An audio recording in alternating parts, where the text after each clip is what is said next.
Atsu.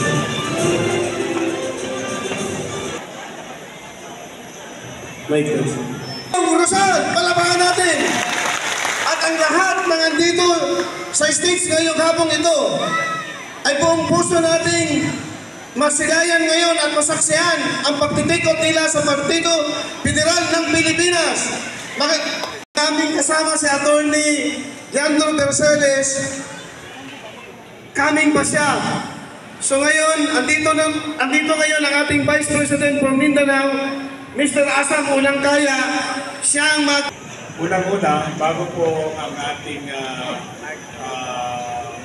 pagpatikot sa ating kagaya ng pagpapahayag ni Chairman Art Moreno, si incoming Governor ng Bukidnon, si Ma'am Sani Huervas ay magte-take po sa Partido Federal ng Pilipinas ang partido na ating mahal ng Pangulong Ferdinand Bongbong Marcos.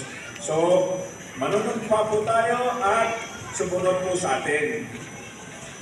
Taas po ang ating kanang kamay. Membro ng Partido Federal ng Pilipinas ay sumusumpa na itataguyod ko ang saligang batas ng partido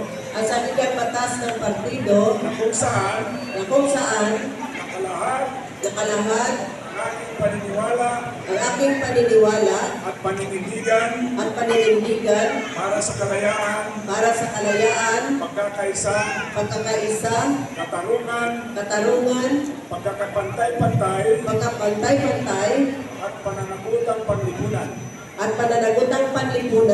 kasarinan, mabisang pagkilos, pangmakabayang federalismo.